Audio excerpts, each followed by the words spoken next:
Bonjour Caroline. Bonjour Stéphanie. Bonjour Jules Bernard. Bonjour Maman Odette. Bonjour à tous. Ah, Mamado, bonjour. Ravi de t'avoir ce matin. Lionel, bonjour. Mani, bonjour. Bonjour à chacun de vous.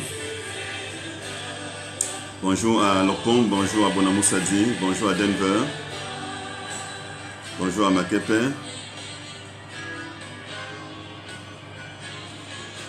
Bonjour à chacun de vous ce matin. Le Seigneur nous renouvelle sa fidélité et sa bonté. Bonjour Sonia. Ah, Maman Mariette, bonjour. Ma mère à moi.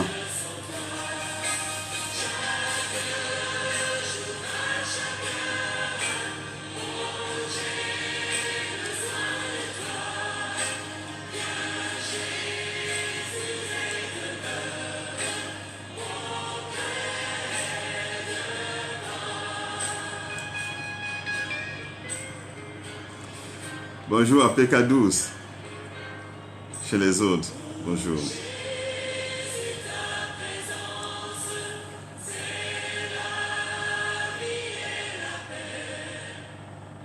Bonjour à Love Dessous. Bonjour à Bonapriso. Bonjour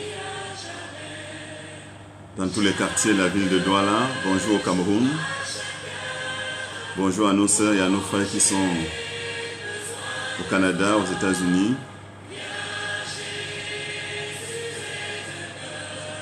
En Allemagne, en Belgique, en France. Bonjour à chacun de vous.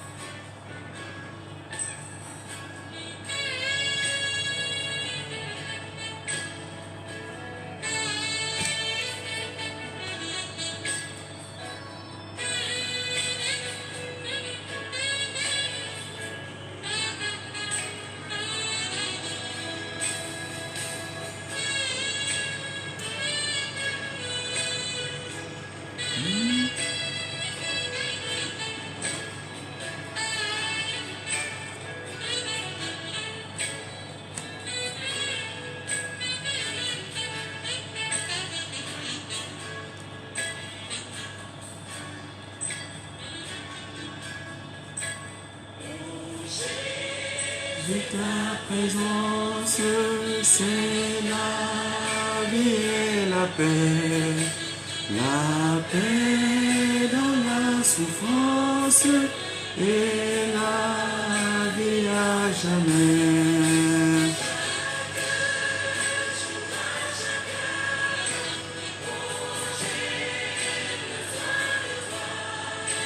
Viens Jésus et demeure auprès de moi.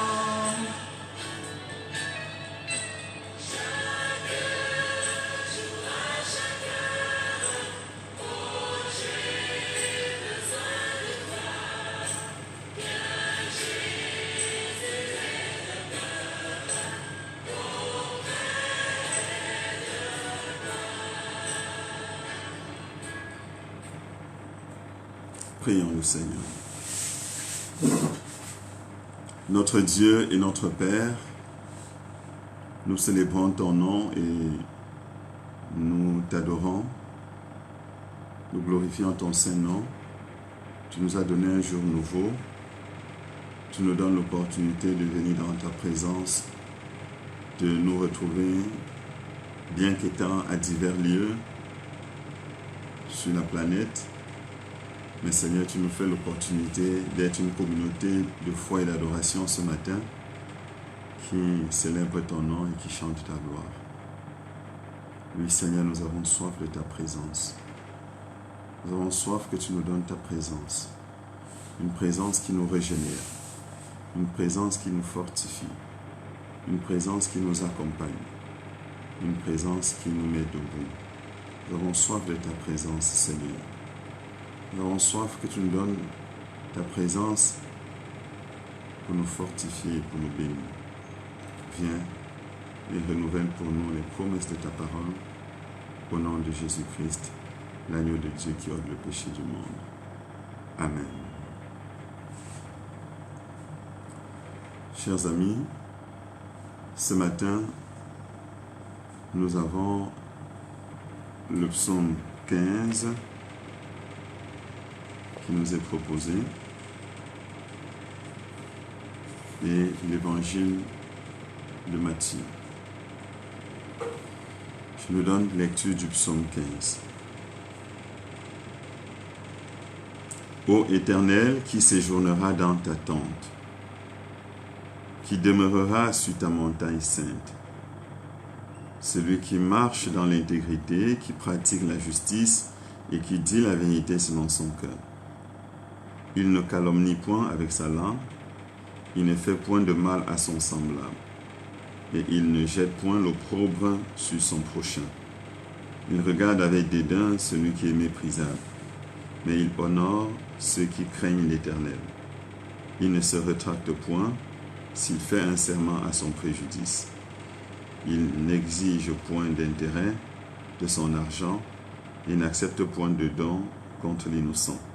Celui qui se conduit ainsi ne chancelle jamais.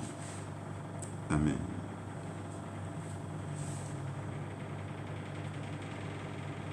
Notre deuxième lecture est tirée du psaume de l'évangile de Matthieu. L'évangile de Matthieu, le chapitre 17, les versets 1 à 13. 6 jours après, Jésus prit avec lui Pierre, Jacques et Jean, son frère, et il les conduisit à l'écart sur une haute montagne. Il fut transfiguré devant eux. Son visage resplendit comme le soleil et ses vêtements devinrent blancs comme la lumière. Et voici Moïse et Élie leur apparurent s'entretenant avec lui. Pierre, prenant la parole, dit à Jésus, « Seigneur, il est bon que nous soyons ici. Si tu le veux, je dresserai ici 3 tentes. Une pour toi, une pour Moïse et une pour Élie. » Comme il parlait encore, une nuée lumineuse les couvrit, et voici, une voix fit entendre de la nuée ces paroles. « Celui-ci est mon Fils bien-aimé, en qui j'ai mis toute mon affection. Écoutez-le. » Lorsqu'ils entendirent cette voix, les disciples tombèrent sur leurs faces et furent saisis d'une grande frayeur. Mais Jésus s'approchant, les toucha et dit, « Levez-vous, n'ayez pas peur. » Ils levèrent les yeux et ne virent que Jésus seul. Comme ils descendaient de la montagne, Jésus leur donna cet ordre, ne parlez à personne de cette vision, jusqu'à ce que le Fils de l'homme soit ressuscité des morts. Les disciples lui firent cette question. « Pourquoi donc les scribes disent-ils qu'Élie doit venir premièrement ?» Il répondit, « Il est vrai qu'Élie doit venir et rétablir toutes choses. Mais je vous le dis qu'Élie est déjà venu, qu'ils ne l'ont pas reconnu et qu'ils l'ont traité comme ils ont voulu. De même, le Fils de l'homme souffrira de leur part. » Les disciples comprirent alors qu'il parlait de Jean-Baptiste. Amen.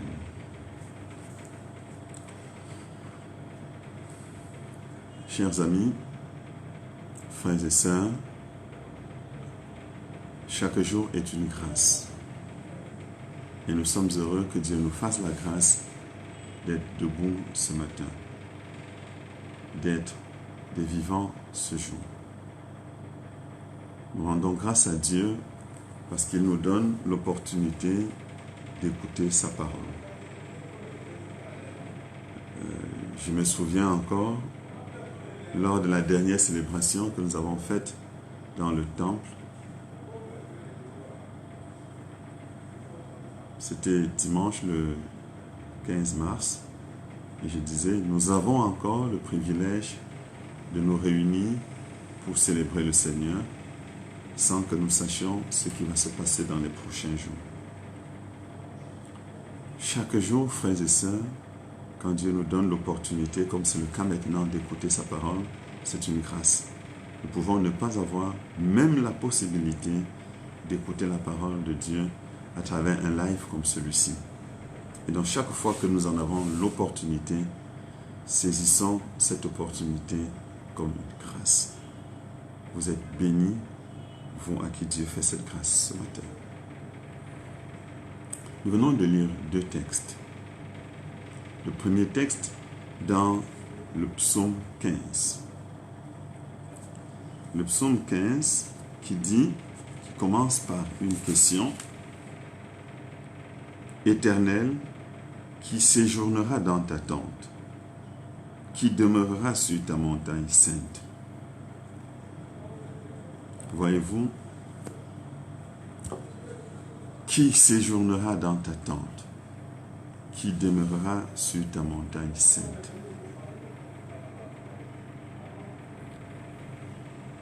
Aujourd'hui, pratiquement dans le monde entier, les temples sont fermés.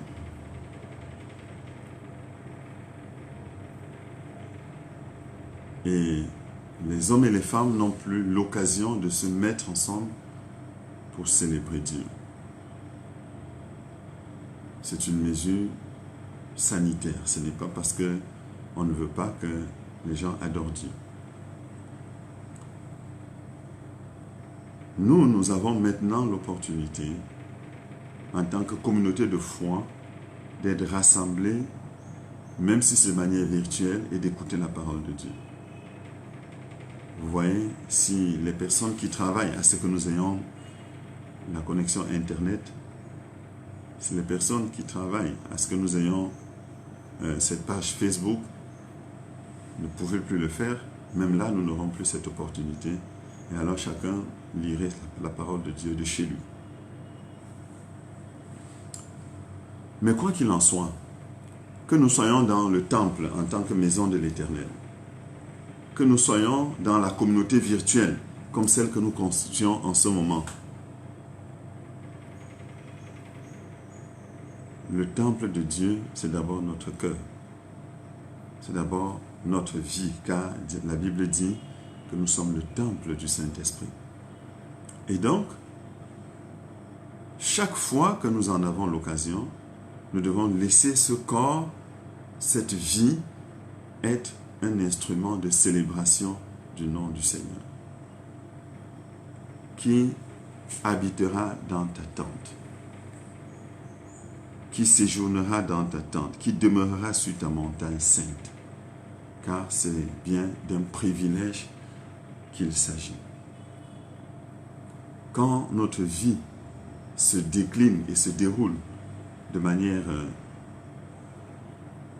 presque classique et normale, nous avons l'impression que tout dépend de nous. Il faut que des moments comme ceux-ci arrivent pour que nous comprenions la pertinence de l'interrogation divine comme celle que nous venons de suivre. Mais par-dessus tout, et au-delà de la maison de l'Éternel comme lieu physique, le temple, comme espace virtuel, celui que nous constituons maintenant, mais aussi comme nos vies. La maison de l'Éternel, c'est sa demeure éternelle. C'est, rappelez-vous, le Seigneur Jésus qui disait à ses disciples, « Il y a plusieurs demeures dans la maison de mon Père. Si cela n'était pas, je vous l'aurais dit. » Et il parle là de la demeure céleste, le lieu final dans lequel chacun de nous est appelé à y trouver une place. Et la question donc est là. Qui séjournera dans ta tente? Qui demeurera sur ta montagne sainte? Le psalmiste répond à cette question. Celui qui marche dans l'intégrité, qui pratique la justice, qui dit la vérité selon son cœur. Le psalmiste, le verset 2 jusqu'au verset 5, rappelle un certain nombre de valeurs, de principes qui doivent conduire présider la vie chrétienne, la vie de l'homme ou de la femme qui fait profession de marcher avec le Seigneur. L'intégrité, la vérité, la calomnie, etc.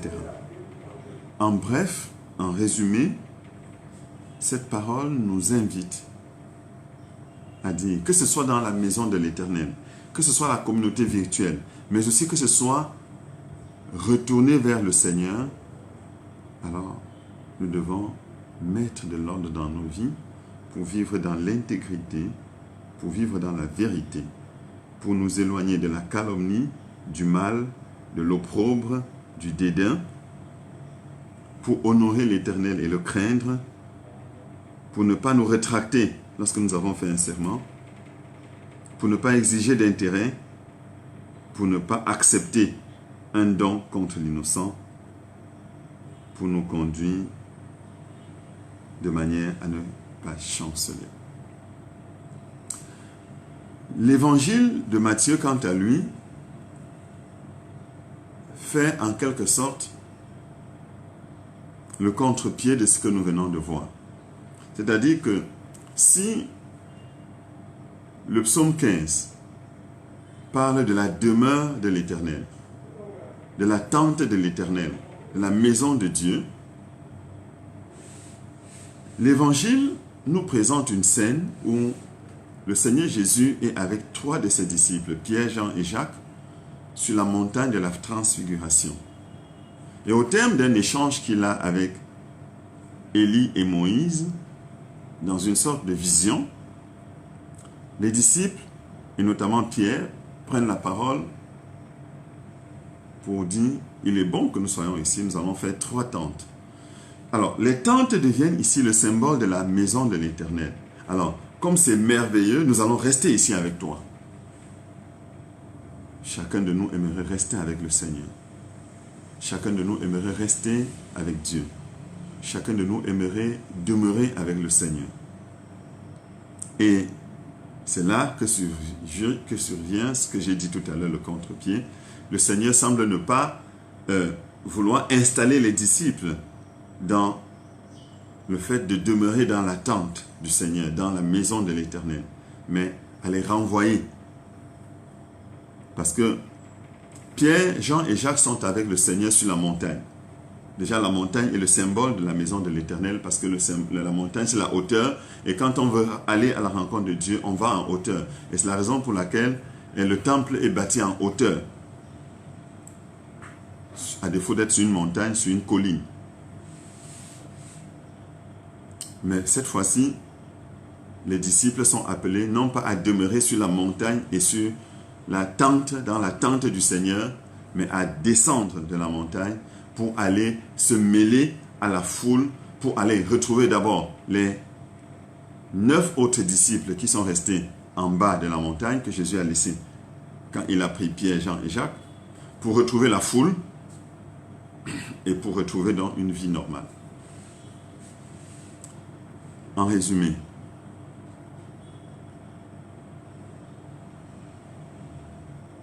deux choses sur lesquelles je voudrais insister ce matin. Les temps que nous traversons et ceux que nous allons traverser vont être des moments difficiles. Ils vont être des moments qui vont mettre à rude épreuve notre foi et notre engagement. Je voudrais nous inviter et nous exhorter à la persévérance, à l'attachement au Seigneur, en nous disant et en sachant que si ces temps devraient nous emporter, il faut que nous soyons de celles et de ceux qui restent dans la demeure de l'Éternel, qui vont dans la présence du Seigneur et qui restent avec lui éternellement. Mais là où nous allons penser que ces temps, et c'est la deuxième chose, vont nous emporter, il se pourrait que le Seigneur nous dise de rentrer et de rester encore sur cette terre avec les autres pour continuer la marche et les combats qui doivent être les nôtres chaque jour. Alors que ce soit dans partir ou que ce soit rester, il nous faut rester avec le Seigneur. Il nous faut demeurer avec le Seigneur. Il nous faut être dans la présence du Seigneur, car c'est le Seigneur qui est notre vie. Et c'est en cela que nous avons chanté ce matin, « J'ai soif de ta présence, divin chef de ma foi. » Alors que l'Éternel tienne notre main, qu'il nous fortifie, qu'il nous préserve du mal, qu'il nous préserve de tout ce qui peut être contraire à sa volonté, qu'il nous donne de rester dans sa volonté, de rester attaché à lui, de rester confiant en lui, car il est notre vie. Chaque jour, à chaque heure, oh, j'ai besoin de toi, viens Jésus et demeure auprès de moi. Et rappelons-nous la demeure de l'Éternel, demeurer auprès du Seigneur ou qu'il demeure auprès de nous. Ça peut se faire de deux manières, soit que nous allions à sa rencontre, soit qu'il vienne à notre rencontre pendant que nous restons encore ici-bas. Alors c'est le Seigneur qui a le dernier mot et que sa grâce soit que sa grâce nous suffise, soit que nous soyons avec lui, ou soit que ce soit lui qui soit avec nous ici. Que l'Éternel nous bénisse, que l'Éternel nous garde et que l'Éternel soit notre force et notre secours. Amen.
Prions Dieu.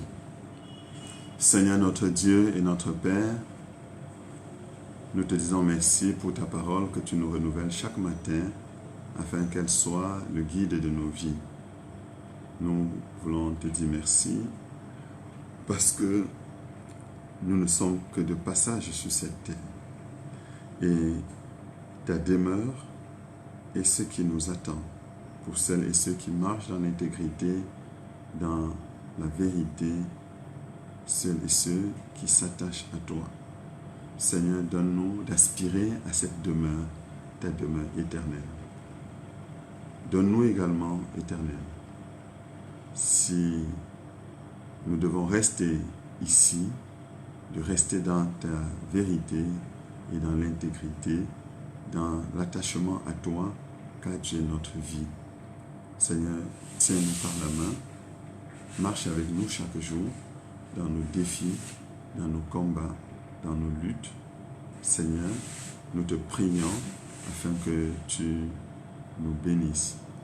Bénis ceux d'entre nous qui sont confinés à la maison, afin que, Seigneur, ce temps ne soit pas vécu dans la dépression et dans la détresse, mais dans l'espérance.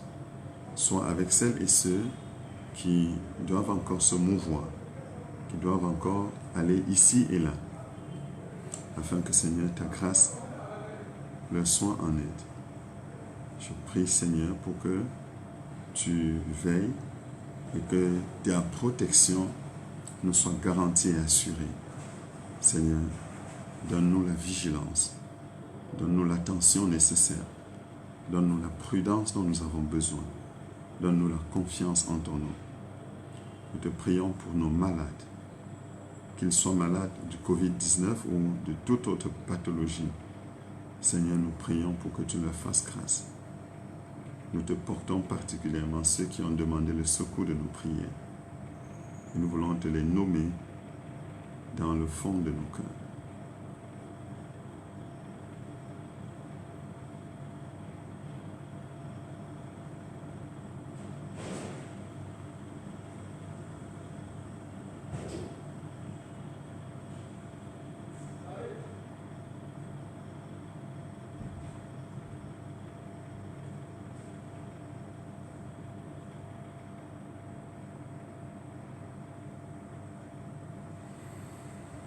Seigneur, nous voulons te prier pour les familles de celles et ceux qui nous quittent, afin que tu les fortifies, que tu les gardes en espérance, que tu leur donnes, renouvelle ton amour. Nous prions, Seigneur, pour le personnel soignant qui est exposé chaque jour pour soigner la vie, pour préserver la vie, pour soigner les malades, pour accorder aux malades toutes sortes de soins affectifs et médicaux. Seigneur, nous prions pour que tu les gardes dans ton amour. Nous prions pour chacun dans l'activité qui est la sienne, le rôle qui est le sien, l'action qu'il mène, afin que tu nous gardes chaque jour. Bénis-nous, fortifie-nous, reste avec nous, au nom de Jésus-Christ, ton Fils, notre Sauveur et notre Seigneur. Nous te remettons notre journée. Nous te remettons nos familles. Nous te remettons les enfants. Seigneur, reste avec nous. Au nom de Jésus-Christ, ton Fils, notre Sauveur et notre Seigneur. Notre Père qui es aux cieux, que ton nom soit sanctifié, que ton règne vienne, que ta volonté soit faite sur la terre comme au ciel. Donne-nous aujourd'hui notre pain de ce jour. Pardonne nos offenses, comme nous pardonnons aussi à ceux qui nous ont offensés. Ne nous soumets pas à la tentation, mais délivre-nous du mal, car c'est à toi qu'appartiennent le règne, la puissance et la gloire au siècle des siècles. Amen. Je nous souhaite à tous une très bonne journée dans le Seigneur. Rendez-vous ce soir pour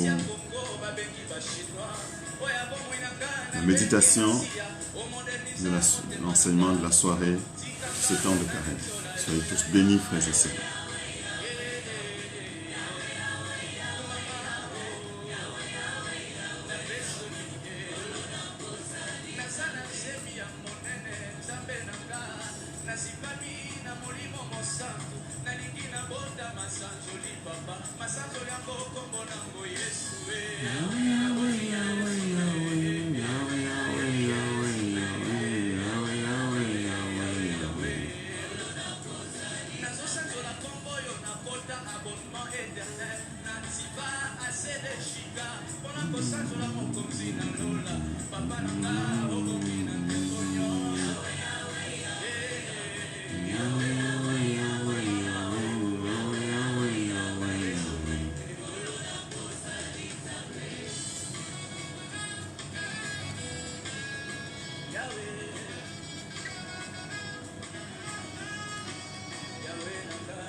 Bonne journée à chacun de nous.